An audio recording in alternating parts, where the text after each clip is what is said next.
UCL ဝင်ခွင့်တနေရာအတွက်အထက်ကအသင်းကြီးတွေနဲ့အမှတ်ကွာဟမှုရှော့ချဖို့အမှန်ကန်ရုံးလာတော့မဲ့အာနီစလော့ရဲ့လီဗာပူးချန်ပီယံလိမှာအရှိန်ကောင်းနေသလောက်ပရီးမီးယားလိမှာအတော်တိုင်ပတ်နေတဲ့ကျွန်တော်တို့လီဗာပူးအသင်းနဲ့ဒီဟာဒီအိမ်ဝင်ရှုံးပွဲလုံးဝမရှိသေးတဲ့ဆန်နာလန်တို့ရဲ့စတေဒီယံလိုက်ကထိပ်တိုက်တွေ့ဆုံနေမှုကိုပွဲကြို preview လေးလုပ်ပေးသွားကြပါမယ်ပြီးခဲ့တဲ့ weekend ကနီအောင်တပ်သားတွေဟာမန်စီးတီးကိုအိမ်ကွင်းမှာအရေးနှိမ်ခဲ့ကချက်စီမန်ယူနိုက်တက်တို့ကိုစီနိုင်ပွဲရရှိခဲ့တာကြောင့် UCL ဝင်ခွင့်နဲ့9မှတ်အကွာထိကိုရောက်ရှိသွားခဲ့ရတာပါဒီလိုအမှတ်ကွာနေမှုကိုရှော့ချဖို့ဂျာရဲ့ဆန်နာလက်နဲ့ပွဲကိုအသေးချာအာယုံစိုက်လာမှာဖြစ်ပြီး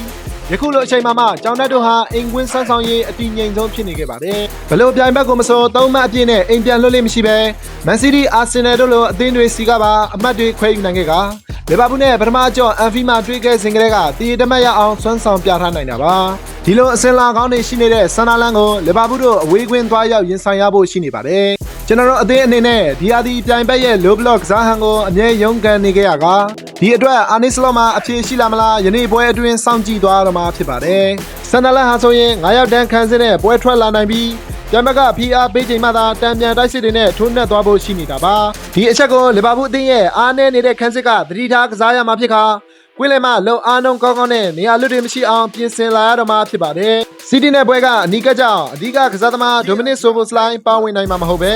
လူမရှိတဲ့ညာချမ်းခန်းစစ်နေရာအတွက်ဘလို့ပွဲထုတ်လာမလဲဆိုတာစိုးရိမ်ကြပါဒီနေ့ပွဲမှာတော့တိုက်စစ်ပိုင်းကကစားသမားတွေရဲ့စွမ်းဆောင်ရည်ဟာအင်မတန်အဓိကကျနေပြီးအဆုံးဖြတ်ကဏ္ဍတွေမှာသူတို့ရဲ့အသုံးချနိုင်စွမ်းတွေကအရေးကြီးတဲ့အစိပ်ပိုင်းတစ်ခုဖြစ်လာနိုင်ပါတယ်နိုင်သုံးမဲ့လိုအပ်နေတဲ့လီဗာပူးဘက်ကပွဲအစကတည်းကဒရက်ဆက်တိုက်စစ်စင်းမှုတွေနဲ့ရုံးအားတွေကိုမြင်တွေ့လာနိုင်က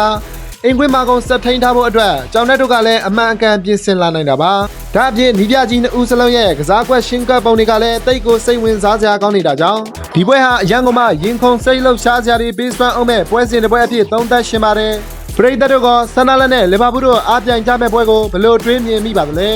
ရလက်တွေကဘယ်လိုခံမှန်းထားကြပါသလဲကွန်မန့်မှာဝင်ရောက်ဆွေးနွေးသွားလို့ရပါတယ်အသစ်တွေအတွက်ကျွန်တော်ရဲ့ channel လေးကိုလည်း like and follow လေးလုပ်သွားပေးခဲ့ကြပါအောင်အားလုံးကိုကျေးဇူးအထူးတင်ပါတယ်